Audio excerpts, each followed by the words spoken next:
They say curiosity killed the cat, but in my case, it downloaded the app. It started with a TikTok trend, of course it did. Some edgy internet urban legend about a cursed app called Echo. The rules were simple. You don't find it.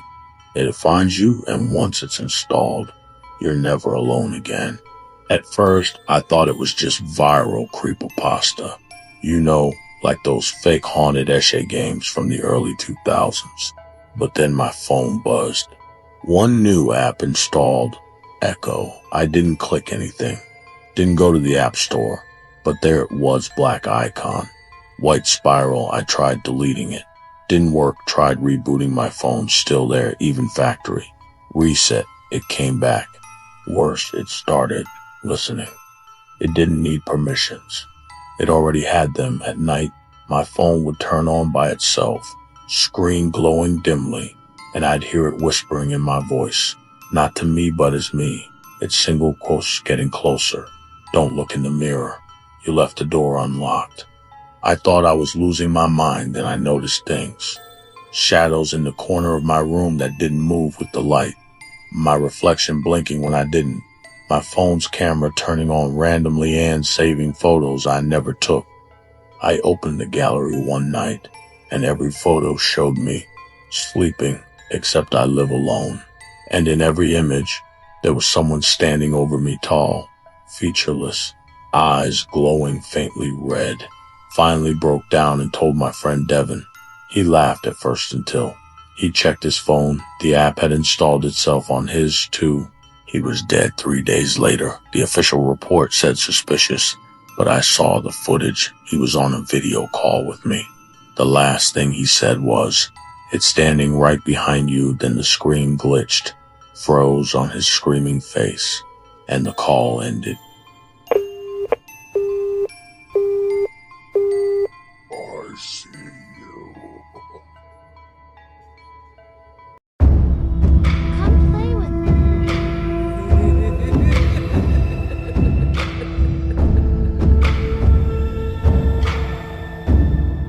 In the back alleys of New Orleans, far from the jazz bars and tourists, was a dusty little shop called Madame Curiosities. No one ever saw her open it. No one ever saw her leave. Yet somehow, it was always open. Michael, a thrill seeker who ran a YouTube channel debunking supernatural myths.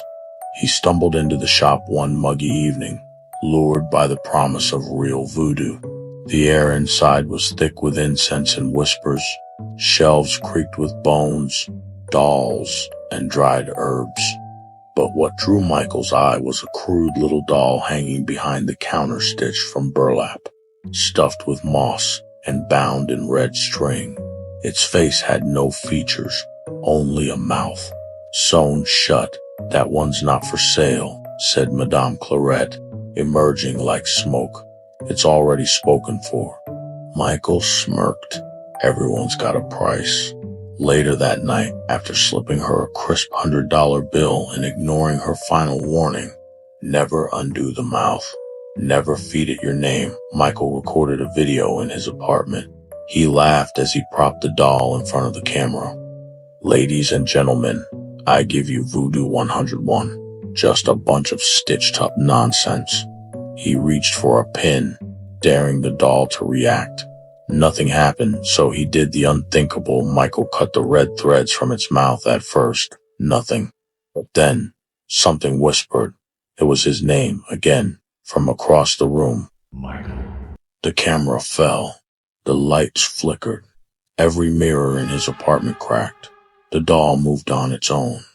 It crawled off the table, its mouth now wide open, whispering secrets in a voice that wasn't quite human, and Michael, bold, skeptical Michael, felt something move beneath his skin. He screamed as the pain shot through his joints, his limbs twisting unnaturally. He tried to move, but he couldn't. He was no longer in control. On the floor, the doll convulsed, mimicking him.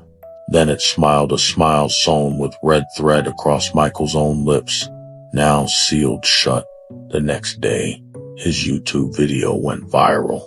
The screen was static, except for the faint sound of whispering and a final message scrawled in blood-red text.